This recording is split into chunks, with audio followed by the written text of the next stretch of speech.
우리 함께 주님 큰 영광 받으소서 찬양하면서 우리 하나님 앞에 나아가도록 하겠습니다.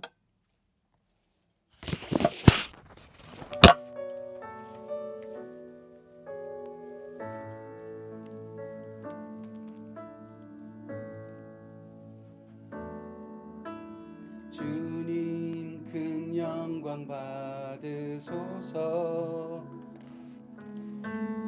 홀로 찬양 받으소서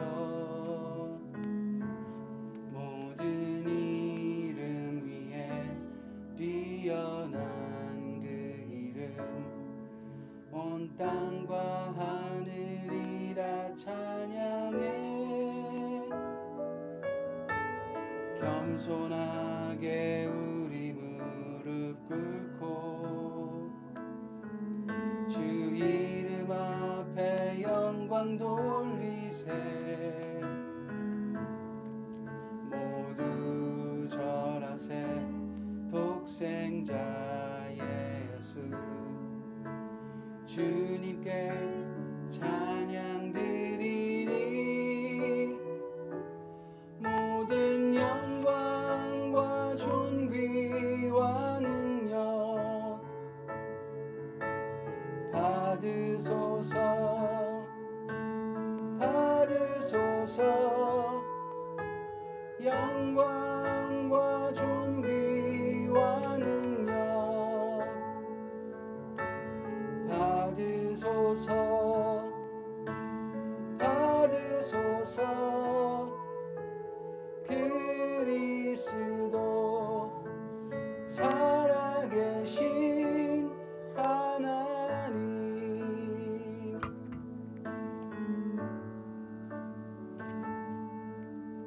주님 큰 영광 받으소서 홀로 찬양 받으소서 모든 이름 위에 뛰어난 그 이름 온 땅과 하늘이라 찬양해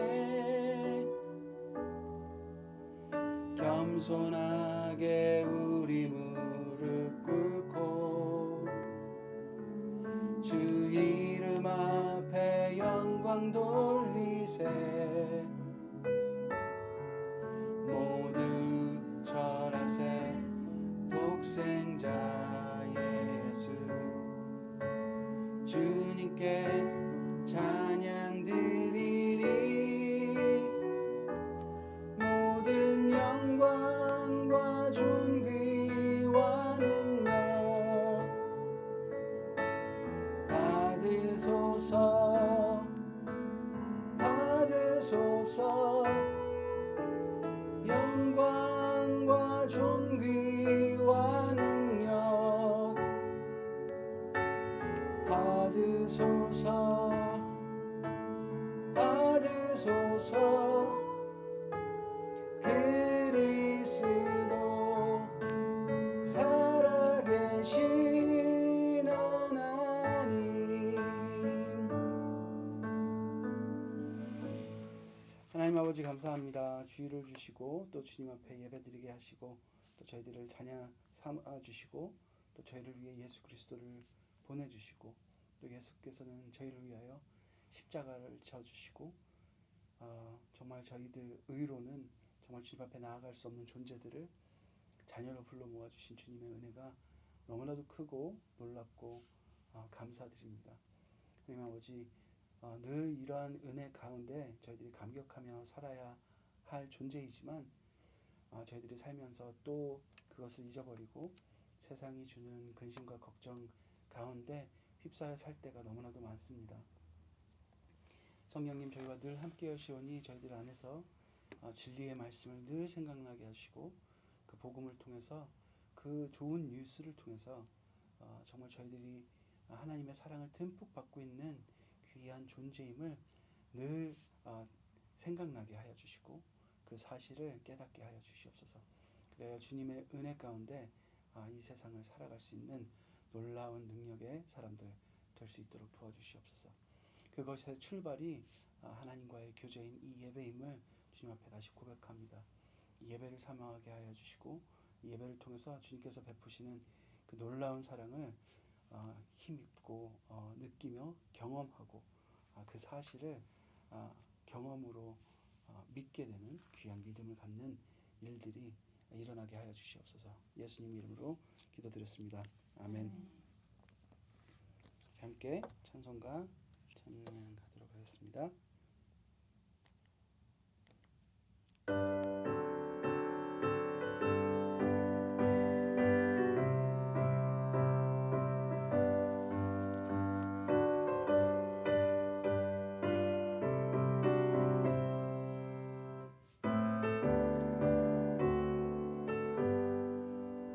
주의 음성을 내가 들으니 사랑한단 말일세. 믿는 마음으로 주께 가오니 나를 영접하소서.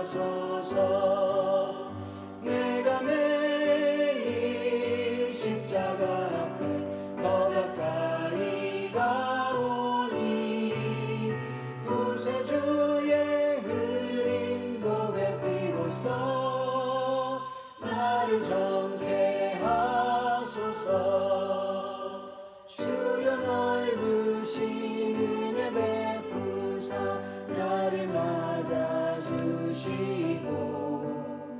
나의 품은 뜻 주의 뜻같이 되게 하여 주소서. 내가 매일 십자가 앞에 더 가까이 가오니 구세주의 흘린 보배 피로써 나를 정케 하소서.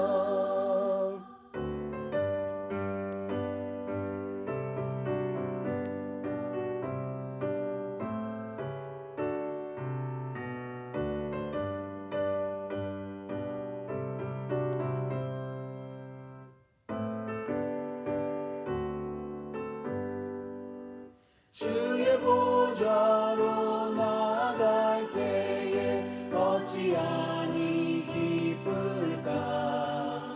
주의 얼굴을 항상 배우니 더욱 친근합니다.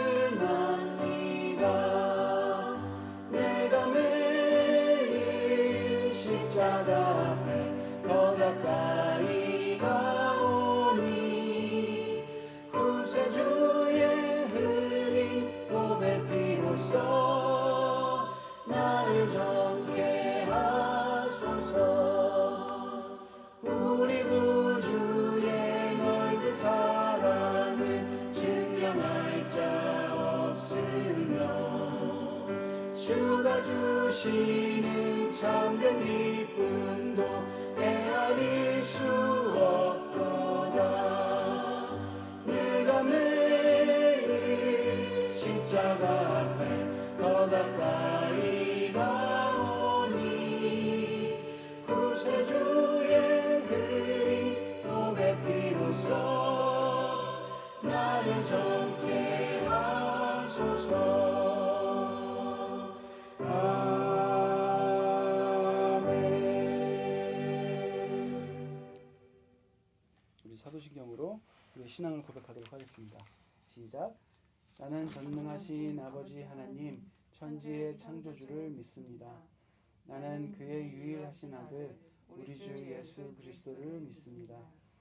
그는 성령으로 잉태되어 동정녀 마리아에게서 나시고 본디오 빌라도에게 고난을 받아 십자가에 못 박혀 죽으시고 장사된 지 사흘 만에 죽은 자 가운데서 다시 살아나셨으며 하늘에 오르시어 전능하신 아버지 하나님 우편에 앉아 계시다가 거기로부터 살아있는 자와 죽은 자를 심판하러 오십니다.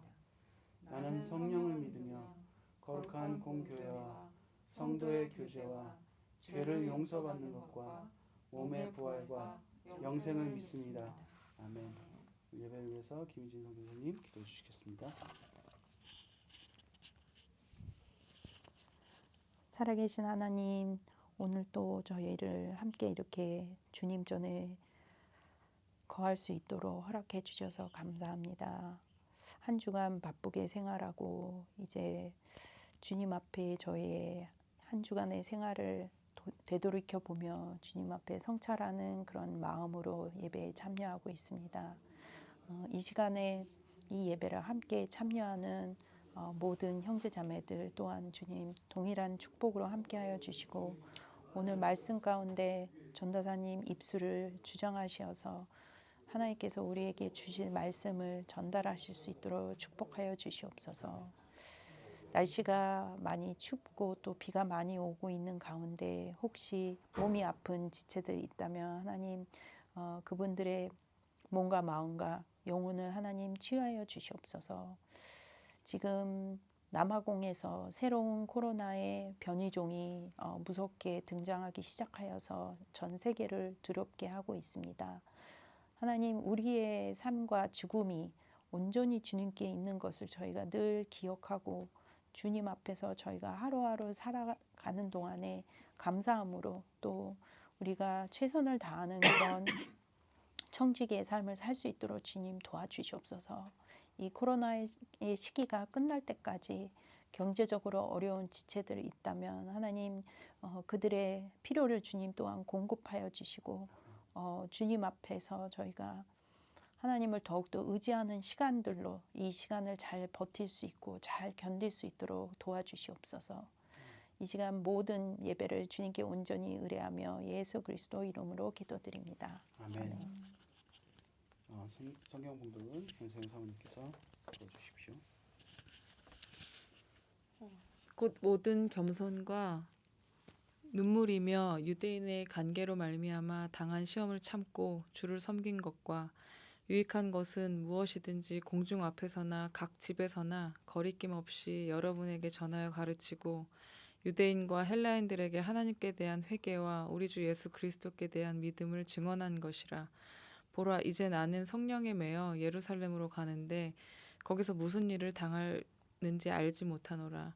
오직 성령이 각 성에서 내게 증언하여 결박과 환난이 나를 기다린다 하시나 내가 달려갈 길과 주 예수께 받은 사명 곧 하나님의 은혜의 복음을 증언하는 일을 마치려 하면은 나의 생명조차 조금도 귀한 것으로 여기지 아니하노라. 아멘. 아멘. 네, 오늘 오신 분 여러분들 환영합니다. 우리가 지난주에는 사도행전 19장 부분을 같이 나누면서 말씀을 들었는데요. 그 데메드리오라는 사람이 나왔습니다. 그래서 데메드리오는 어떻게 보면 자신이 정한 정말 훌륭한 마음으로 또 세상이 볼 때도 선한 마음으로 사업체를 잘 운영했죠. 그래서 수익도 잘 나눠 가졌고요. 그리고 사람들한테 칭찬받을 만한 사람으로 장인으로서 그렇게 살아갔습니다. 근데 어떻게 보면은 자기가 이 정해놓은 착하다고 생각하는 것들이 점점 강해지면 강해질수록 견고한 성이 되어버려서 하나님 나라와 멀어지는 것들을 우리가 볼 수 있는데 결국 데메드리오는 바울이 선포한 하나님의 말씀을 왜곡해서 받아들이고 그것이 우리의 삶을 위협한다라고 선포하면서 같이 일하는 사람들을 선동하는 일까지 하게 되는 것을 보았습니다. 하나님만이 하나님 되신다는 그 복음 앞에서 절대 잘못되지 않은 그 진리 앞에서 어떻게 보면 있지도 않은 아담이 여신을 모욕한다고 하고 자신의 생계를 위협하는 것으로 규정하면서 주변 사람들에게 그러한 일들을 그러한 위기를 막 일깨웠습니다.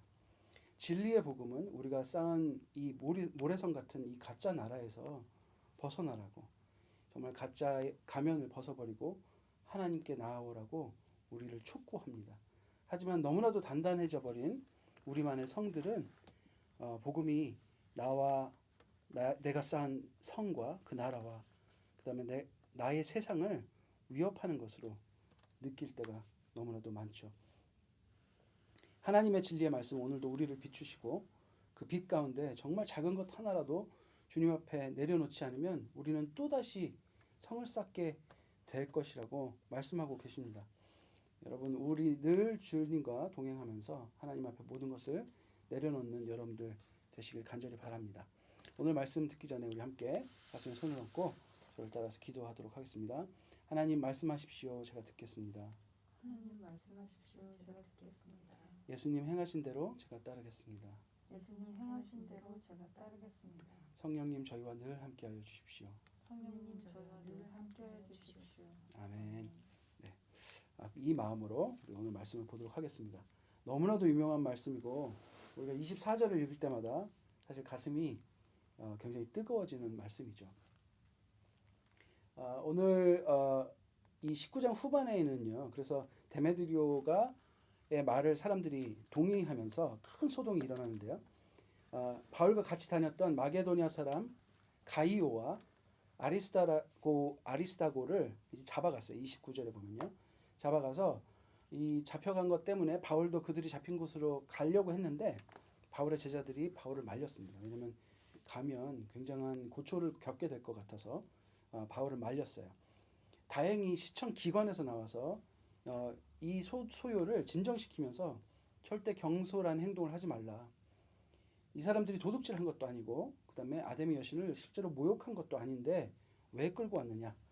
그리고 송사할 일이 있으면 이 재판도 있고 그다음에 총독들도 있으니까 고소를 해서 정식 절차를 밟아라. 그리고 오늘 소요로 인해서 너희들이 문책받을 수 있으니까 있고 이 소요는 정당한 명분이 절대 없다라고 하면서 해산시킵니다. 어떻게 보면 세상 법적으로 봤을 때도 하나님의 복음이 그들을 타겟을 해서 삼지 않았다는 것들이 명백하게 드러난 상황입니다. 그렇게 그 소요가 한바탕 끝나고 나서 20장으로 이제 넘어오게 되죠. 20장으로 넘어오면서 바울은 형제들과 인사를 하고 마게도니아로 떠납니다. 그리고 헬라, 어떻게 보면 이제 아가야 지방인데요. 신약에서는 이제 아가야로 많이 쓰고요. 헬라 지역, 그리스 지역에서 한 3달간 머물고 그다음에 드로아로 가서 말씀을 강론합니다. 여기에는 그 유두고라는 말씀 듣다가 떨어진 청년이 나와요. 네, 여러분들 읽어보시면 또 하나님께서 어떻게 그 청년을 케어하시는지 볼 수 있습니다. 그래서 그 다음에 아소로 갔다가 기오로 갔다가 밀레도로 이동을 합니다. 그래서 오늘은 밀레도에 오자마자 일어난 이제 말씀인데요. 이 밀레도에 오자마자 에베소로 사람을 보내서 그 교회 장로들을 부릅니다. 이게 17절에 나와 있고요. 바울이 에베소 교회를 얼마나 사랑했는지, 얼마나 그 위했는지, 사랑과 관심이 얼마나 컸는지 알 수 있을 것 같아요. 그래서 에베소 교회 장로들을 불러다가 오늘의 말씀을 어떻게 보면 이제 전하게 됩니다. 에베소 장로를 모아놓고 아시아에서 들어온 첫날부터 지금까지 내가 어떻게 했는지를 이야기하는 장면이에요. 그러면서 오늘 장면에 오는데요. 모든 겸손과 눈물이라는 말이 나옵니다. 그리고 유대인의 간기로 말미암아 당한 시험을 참으면서 주를 섬겼다라고 말합니다. 여러분 우리가 사도행전 읽으면서 바울이 당한 고초를 말로 할 수가 없죠. 유대인들이 바울이 가는 곳마다 쫓아다니면서 소요를 일으키고 어떻게든 잡아 넣으려고 다른 사람을 이렇게 막 부추기고 했던 것들을 우리가 볼 수 있습니다. 심지어 맞아서 바울이 죽은 줄 알고 성 밖으로 끌어낸 적도 있었고요. 근데 벌떡 일어나자마자 또 복음을 전하러 갔던 바울을 볼 수 있습니다. 그렇게 고통스러운 고난이 있었음에도 불구하고도 어떻게 바울은 계속 이 복음 전하는 일을 할 수 있었을까요? 우리가 이 바울의 마음을 생각해 보면 아주 간단하게 우리 자기 자신 한번 생각해 보면 자기가 정말로 원하는 것이 있으면 어떤 고통을 좀 참을 수 있습니다. 저는 이제 기타를 치니까 이제 베이스 기타를 치다 보면 손가락이 많이 아프거든요. 이제 물집도 잡히고 하겠죠. 그런데 그런 고통의 시간을 넘어서 주어질 어떤 그 연주의 기쁨을 생각하면 이 고통은 어떻게 보면은 즐거움을 주기 위한 아주 당연한 단계로 생각이 든다는 거죠. 그래서 고통을 고통으로 여기지 않을 수도 있다는 거예요. 그 원하는 것이 좋으면 좋을수록 참을 수 있는 고통의 양도 커집니다. 그리고 반드시 희망이 있어야 돼요. 이걸 지나면 무엇이 주어질 것이다. 희망이 없으면 아무리 좋은 것을 얻을 수 있다고 해도 사람들이 도전하지 않을 거예요. 그 다음에 확률이 아무리 적더라도 보상이 반드시 있어야 됩니다. 네. 우리가 복권을 생각해 보면 확률이 정말 적음에도 불구하고 사람들이 자꾸 도전을 하죠. 보상이 굉장히 크기 때문에 그렇습니다. 그다음에 확실히 얻는다는 믿음이 있다면 또 이 고통을 참아낼 수 있는 큰 힘이 됩니다. 그다음에 소망이 있을수록 참을 수 있고요. 그다음에 얻고자 하는 것을 너무나도 사랑한다면 또 참을 수 있습니다. 어떤 사람은 이 사랑이라는 감정을 준 것만으로도 그 사람의 사랑을 다시 받지 못하더라도 아니면은 어떤 것의 사랑을 다시 돌려받을 수 없을지라도 그 사랑하는 것만으로도 이 고통을 참아내기도 합니다. 이러한 일들을 보면요, 제가 뭐 좋아하는 것, 희망, 보상, 믿음, 소망, 사랑 이런 이야기를 했는데 여러분 이게 다 성경에 나오는 말씀들이죠, 그렇죠? 네. 이런 것들이 있기 때문에 바울은 자신의 죽음의 어떤 고난 그리고 실제로 죽음을 경험하는 일이 올지라도 이 복음 전하는 것을 멈출 수가 없었습니다. 하나님을 너무 사랑했고요. 그다음에 이 복음의 진리를 너무 확신했고요. 천국 소망의 확실한 믿음 아래 있었던 사람이기 때문에 그렇습니다. 그리고 무엇보다도 하나님께 받은 은혜의 기쁨이 너무 크고 좋았기 때문에 그런 사람입니다. 그리고 오늘 겸손이란 말이 나오는데 바울이 겸손할 수 있는 이유를 한번 생각해 보면요. 어쩔 때 우리가 겸손하다고 하냐면 어떤 사람이 어떤 일을 했는데 그 사람이 칭찬하면 제가 이런 능력이 있어서 그런 것이 아니라 어떻게 하다 보니까 이렇게 됐어요. 이런 사람들을 우리가 겸손하다고 말하는데 이게 반대로 그 사람의 입장에서 생각해보면 자신의 능력으로 한 일이 아닐 때 겸손할 수밖에 없습니다. 바울은 자신이 복음 전하는 모든 능력이 하나님께로부터 온다고 말하고 있습니다. 능력이 하나님께로 왔다는 사실을 사실로서 알기 때문에 바울은 당연히 겸손할 수밖에 없었겠죠. 그러면 하나님께서 어떤 능력을 주십니까? 하나님께서 어떤 분임을 안 것입니까? 하나님께서 살아계시는 이 세상의 창조주이시고 구원을 베푸시는 전능자이시며 심판하시는 심판자이심을 알았기 때문에 그 진리를 알았기 때문에 겸손할 수밖에 없었던 것이죠. 그래서 이 말에는 하나님이 누구인지 아는 것, 그 다음에 이 복음으로 인해서 주어진 그 상급에 대해서 모두 알았기 때문에 바울은 고통을 견딜 수 있었고 죽음도 불사할 수 있었고 겸손할 수 있었던 것을 우리가 알 수 있습니다. 예수님께서 베푸신 그 십자가의 사랑은 갚을 수 없는 엄청난 구원의 선물, 그 은혜 앞에서 바울은 눈물을 흘릴 수밖에 없었던 거고요. 그 어떤 자신의 의도 그 거룩한 예수 앞에 내세울 수 없었기 때문에 겸손할 수밖에 없었던 거죠. 하나님께서 나를 사랑하신다는 믿음, 나에게 가장 좋은 것을 주실 것이라는 소망, 그런 경험들의 반복으로 인해서 이제는 더 이상 하나님이 계심으로만 만족할 수 있는 순수한 사랑으로 그 어디에서나 이 유익한 복음, 그 하나님에 대해서 증거하는 이 복음을 꺼림낌 없이 전하고 가르쳤다고 20절에 말하고 있습니다. 이 복음은 회개를 동반합니다. 예수를 주로 인정하지 않고 자기 자신의 세상을 사랑한 것을 돌이키라는 회개가 동반됩니다. 여러분 십자가 하면 어떤 마음이 드십니까? 엄청난 죄책감과 엄청난 은혜가 동시에 임하는 것이 바로 십자가의 사랑 아니겠습니까? 우리는 회개만 있고 죄책감만 있다면 어떻게 보면 그 고통을 이겨낼 수 없을지도 몰라요. 그러나 반드시 회개와 하나님의 은혜가 동시에 주어지기 때문에 우리는 하나님 앞에 즐거움으로 나아갈 수 있게 되는 것 같습니다. 우리 주 예수 그리스도께서 그렇게 베푸신 그 십자가의 사랑에 대한 믿음의 증언을 바울은 그렇게 하고 있는 것입니다. 그러면서 예루살렘에 가면 믿음을 증언한 것이다. 그래서 22절에 보면요. 이제 성령에 매여 예루살렘으로 가지만 무슨 일이 있을 줄 알지 못한다. 그런데 성령님께서 알려주신 것은 투옥과 환난에 대해서 말씀을 해주고 계시다라고 말하고 있습니다. 그러면서 24절에 보는데요. 나의 달려갈 길을 다 달리고 주 예수께 받은 사명을 다 하고 하나님의 은혜를 증언하는 일을 다 하면 다하면 내 목숨도 귀한 것으로 여기지 아니하노라라고 말하고 있습니다. 여러분, 바울의 사명을 한번 생각해 보십시오. 바울이 지금까지 한 일은 회개를 선포하였고요. 우리 주 예수 그리스도께 대한 믿음을 증언했습니다. 앞으로 죽기 전까지 할 사명도 하나님의 은혜를 증언하는 일이고요. 자신의 달려갈 길, 사명을 그것이라고 말하고 있습니다. 여러분, 오늘 말씀은 이 은혜의 복음에 대해서 여러분과 나누고 싶습니다. 왜 바울은 은혜의 복음을 증언하는 일을 자기가 생명 다하도록 생명도 아끼지 않고 해야 될 본인의 사명으로 이야기할 수 있을까요? 하고 있을까요?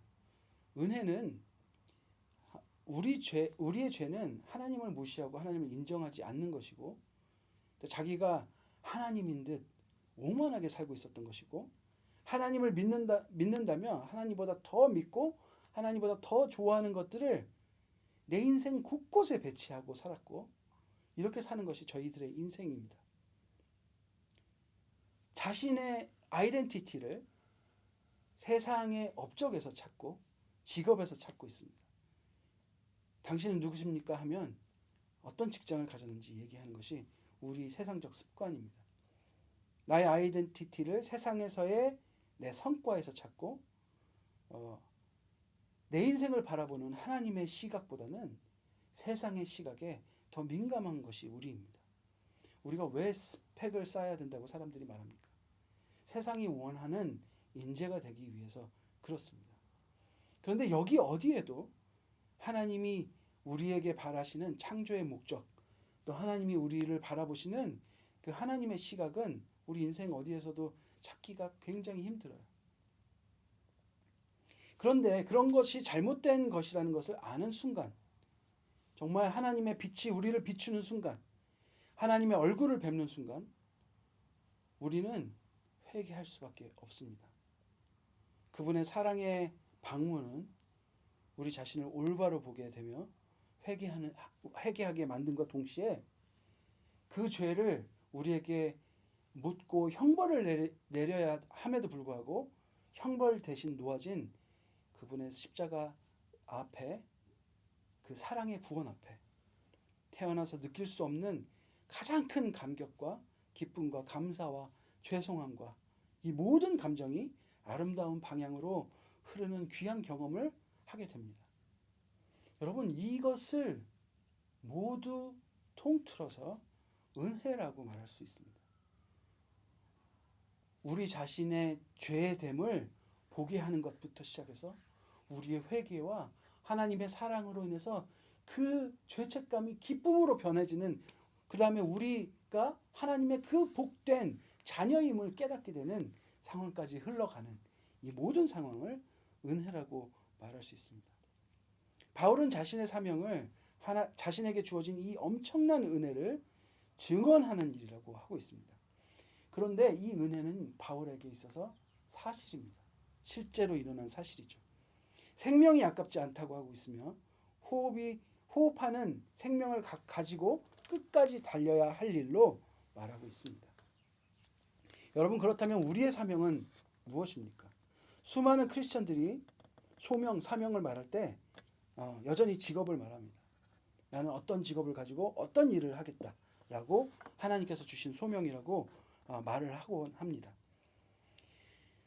어떤 직업은 누가 들어도 정말 와 할 정도의 성공적인 직업이고, 어떤 직업은 누가 들어도 정말 존경스러울 만한 정도의 직업입니다. 보상이 적지만 정말 살신성인의 자세로 임하지 않으면 할 수 없는 직업도 있습니다. 세상에 수많은 직업이 있고 그 일을 하면서 우리가 돈을 벌고 먹을 것을 사며 가족을 부양하며 살아나가야 하는 것이 인간으로 태어나면 누구든지 해야 할 일이고 굉장히 소중한 건 맞습니다.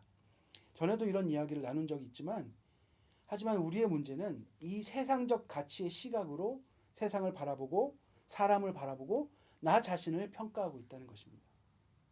무엇이 돼야 한다는 생각으로 평생을 살고 있다는 거예요. 하지만 이것은 절대 성경적인 시각이 아닙니다. 우리는 무엇이 되어야 진짜 나를 찾는 것이 아니라 우리는 태어나기 전부터 이미 귀한 존재로 계획되어 있었다는 사실입니다. 우리가 누구인지 당신임을 증명할 필요가 없습니다. 무엇에 조금 서툴러도, 무엇을 잘해도, 무엇을 좋아해도, 무엇을 싫어해도 당신은 아주 소중한 존재이고 단 하나뿐인 존재입니다. 소명은 무언가 되어서 증명해야 될 일이 아닙니다. 사명은 어떤 것을 실행함으로써 증명되는 일이 아닙니다. 오늘 바울의 고백은 너무나도 유명한 고백인데 자신에게 다가올 일, 감옥에 갇히고 환난과 죽음 앞에서 담담히 고백하는 이 의연한 고백이 그래서 바울이 그가 얼마나 대단한 사람인지 얼마나 하나님께 충성된 사람인지를 보여주는 말이기도 합니다. 이것이 모두 사실입니다. 하지만 바울이 어떤 사람인가를 바라볼 때 우리는 여전히 세상의 시각으로 바라보고 있다는 거예요. 바울이 어떤 성과를 얻었는지, 바울이 어떤 인간적인 존경스러운 모습을 가졌는지를 보고 바울을 바라보고 있다는 거예요. 이건 전혀 예수 그리스도의 시각이 아니라는 것입니다. 오늘 하나님의 시각으로 바울을 바라봤으면 좋겠는데 그것이 뭐냐면 바울이 복음을 증언하는 그의 사명이 그를 이끌고 있는데 바울에게는 그가 받은 하나님의 은혜의 복음이 먼저 있었다고 말하고 있다는 거예요. 자신이 어떤 사람인지를 스테이트하기 위해서 이 말을 한 것이 아니라 바울은 하나님의 은혜가 자신을 이렇게 이끌고 있다라는 말을 은혜에 강조해서 이 말을 하고 있다는 거예요. 여러분, 바울을 찾아오신 분도 예수님입니다. 바울이 먼저 예수님을 찾아간 게 아니에요.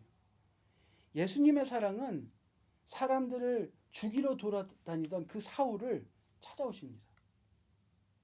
그리고 진리의 빛을 비추시면서 말씀의 진리가 무엇인지 알게 해줍니다. 바울이 유대인으로서 그 가말리엘의 그 수하에서 정말 그 어마어마한 유대교의 공부를 했을지라도 하나님의 진리와 다른 것들을 예수 그리스도께서 직접 알려주셨다는 거예요. 그로 인해서 바울은 자신의 모든 죄와 아픔, 정말 그리스도이신 예수 그리스도를 믿는 사람들을 핍박했던 정말 잘못된 자신만이 쌓았던 그런 나라에서 의라고 행했던 것들, 자신이 하나님 나라라고 믿었던 것들이 잘못되다는 것들, 자기가 믿었던 하나님이 예수 그리스도가 진짜 하나님임에도 불구하고 자기가 믿던 하나님이 아니라고 생각하고 오히려 예수를 죽이려고 했던 일들, 자기가 지금까지 믿었던 모든 것이 쌓았던 모든 것이 허상이고 잘못된 것이 예수 그리스도의 이 방문으로 인해서 완전히 드러났다는 거예요. 그러나 처벌받아야 할 바울에게 주어진 것은 처벌이 아니라 감당할 수 없는 사랑이었습니다. 예수 그리스도께서 얼마나 자신을 사랑하는지 그 십자가에서 대신해서 돌아가신 것이 바울 너를 위함이라는 것이 온전히 경험됨으로써 완전히 변한 사람이 되었습니다. 진정한 하나님의 아들이라는 것을 본인이 깨달았기 때문에 그렇습니다. 여러분, 모든 믿는 사람들의 사명은요, 바로 여러분 우리에게 경험하신 그 하나님의 사랑, 거짓이 아닌 그 내가 경험한 그 감당할 수 없는 사랑을 고백하는 거예요. 우리도 그런 은혜를 받지 않았습니까? 여러분도 그 사랑과 그 감격에 세상이 뒤집어질 것 같은 은혜를 받지 않으셨습니까? 그것을 말하는 것이 우리의 사명입니다. 그런 사랑이신 예수를 전하는 것이 우리의 사명입니다. 그 사명은 무엇으로 시작되냐면 예수 그리스도가 먼저 행하신 그 사랑의 은혜로 인해서 시작되는 것이에요. 내가 무엇을 해서 증명하고 행하는 것이 사명이 아니라는 거예요. 여러분, 이보다 쉬운 게 어디 있을까요? 내가 노력해서 하는 게 아니니까. 전능하신 예수님께서 오셔서 사랑한다고 말씀하시고 나를 그 큰 은혜 안에 충분히 적셔주시면서 시작되는 이 사명은 이것보다 행복한 일이 어디 있을까요? 고난과 환난이 무슨 소용이겠습니까? 죽음이 무슨 소용입니까? 이 기쁨과 감격, 이 사랑을 어떻게 감추겠습니까? 없는 것을 말하는 것이 아니라 내가 진짜 경험했던 가장 기쁜 것을 말하는 것이고요. 없는 것을 말하는 게 아니라 내가 직접 경험한 감당할 수 없는 사랑을 말하는 것입니다. 여러분, 우리의 인생을 통해서 예수가 누구인지 예수 그리스도께서 먼저 베푸신 그 은혜로 인해서 너무나도 자연스럽게 드러나는 그런 인생을 사시기 바랍니다. 당신이 무슨 일을 하건, 어떤 직업을 가졌건, 어떤 능력을 가졌건, 어떤 능력이 없건, 무엇을 잘 못하건, 우리가 어떤 성격을 가졌던 아무 상관없습니다. 하나님께서는 당신을 사랑하시고 구원하신 이유도 그것과 아무 상관없고 우리의 능력과도 아무 상관이 없습니다. 예수님께서 십자가를 지신 이유는 우리가 유용해서 얘를 구원하면 하나님 나라에 쓸만해서가 아닙니다. 사랑으로 창조하신 그분의 자녀가 그저 존재만으로 사랑스럽기 때문에 그렇습니다. 따라서 예수 믿는 우리는 그 존재만으로 예수를 증거할 수 있습니다. 그것이 우리 세상에 주어진 시간의 이유입니다. 우리가 이 공간에 지금 존재하는 이유입니다.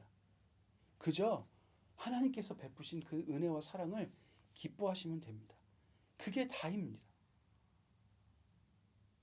하나님의 은혜의 복음을 증언하는 일은 바울과 같이 어마어마한 학식을 먼저 갖는 것이 우선되는 것이 아니고 우리 인생을 통해서 여러분을 사랑하시고 여러분에게 구원을 베푸신 하나님을 기뻐하고 즐거워하고 사랑하면 됩니다. 그게 전부입니다. 여러분, 그 은혜를 즐거워하려면 우리는 늘 잊고 사는 우리임을 깨닫고 하나님께 집중해야 합니다. 그렇지 않으면 하나님께서 주신 것도 잊고 사는 것이 저희들 아니겠습니까? 여러분, 성령님께 도움을 구하시고 늘 주님 안에 거하십시오. 그래서 주님이 주시는 그 은혜 안에서 행복하십시오. 그분의 사랑 안에 깊이 거하십시오. 바로 우리의 신앙은 거기서 출발합니다. 우리를 사랑하시고 은혜를 베푸신 하나님께 감사와 찬양을 드립니다. 제가 기도하고 오늘 말씀을 마치도록 하겠습니다. 하나님 아버지, 감사합니다. 저희들이 무엇이 되어서 하나님께서 찾아오신 것 아니고 하나님께서 창세 전부터 저희를 계획하시고 사랑하기로 결정하시고 저희가 타락할 것을 아시고 예수 그리스도께서 이 땅에 오셔서 그 무거운 십자가를 지시고 제 대신 모든 형벌을 치러 주셨고 그것으로 인해서 우리가 구원의 기쁨을 누리고 하나님과의 관계가 회복됨을 주님께 너무나도 감사드립니다. 저희가 무엇을 해서가 아니라 그저 저희 존재만으로 기뻐하시는 하나님, 그 사랑 안에서 저희가 진정한 자존감을 회복할 수 있도록 주님 도와주시옵소서. 하나님, 그 사랑 안에 거하는 것이 저희들이 너무나도 기쁘고 행복하여서 저희의 모든 일상으로 인해서 그 기쁨과 사랑이 넘쳐 흐를 수 있도록 도와주시옵소서. 저희가 무엇을 됨으로 주님을 증거하시는 것이 아니라 어떤 영향력을 가져서 주님을 증거하는 것이 아니라 그저 주 예수 그리스도 안에 거함으로 그 기쁨과 사랑이 저희 안에서 흘러 넘침으로 예수를 증거하는 저희들 되게 하여 주시옵소서. 그렇게 하나님 전하는 것이 저희들의 기쁨이 되게 하여 주시옵소서. 이 모든 말씀 예수님 이름으로 기도드렸습니다. 아멘. 우리 함께 말씀을 적용하면서 찬양하도록 하겠습니다.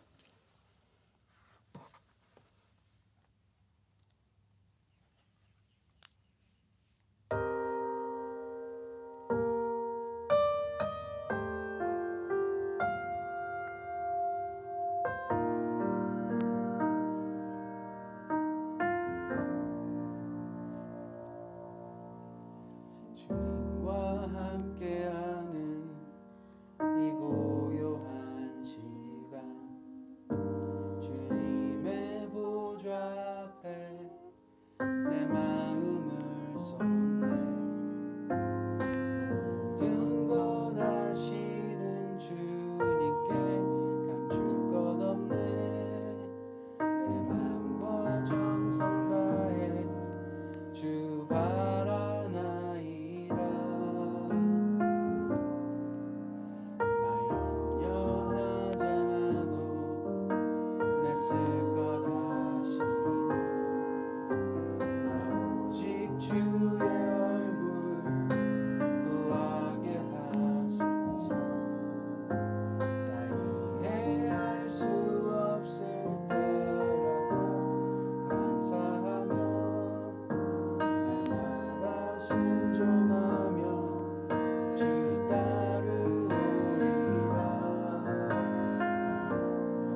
아버지 감사합니다.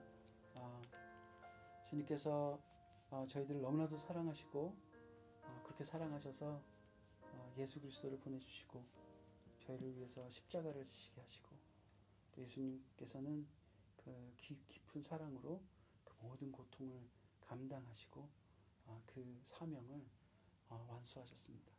하나님 아버지 너무나도 감사합니다. 저희들 그렇게 주님의 귀한 정말 값진 사랑을 은혜를 그 구원을 받은 자로서 저희들도 저희 인생에게 주어진 그 사명들을 완수할 수 있도록 무엇보다도 주님의 사랑 안에 늘 거하는 저희들 되게 하여 주시옵소서. 오늘 작은 물질을 가지고 주님 앞에 그 사랑을 고백합니다. 주님으로 인해서 저희의 모든 존재가 가능합니다. 저희들의 모든 것이 하나님의 소유입니다. 주님, 이 물질로 주님의 말씀, 주님의 하나님의 나라가 확장될 수 있도록 도와주시고 그곳에 저희들이 있게 하여 주시옵소서. 이 모든 말씀 예수님 이름으로 기도드렸습니다. 아멘. 감사합니다. 네, 광고를 드리겠습니다. 이제 연말 연시가 되어서 또 많은 사랑을 나누고 또 연말 파티도 많은데 또 주변에 외로우신 분들 찾아가셔서 이런 예수 그리스도의 사랑과 사랑을 함께 나누시는 여러분들 되시면 좋겠습니다. 네. 그리고 그 호주라는 이 특별한 상황 가운데 또 비자로 어려움을 겪는 분들도 굉장히 많이 계시거든요. 네, 그분들과도 또 여러분 예수 그리스도의 사랑을 함께 나눌 수 있으면 좋겠습니다. 네. 몸 지금 원래 11월에 나오기로 했던 음원이 지금 제작이 거의 끝났는데 한 마지막 프로세스를 남기고 있습니다.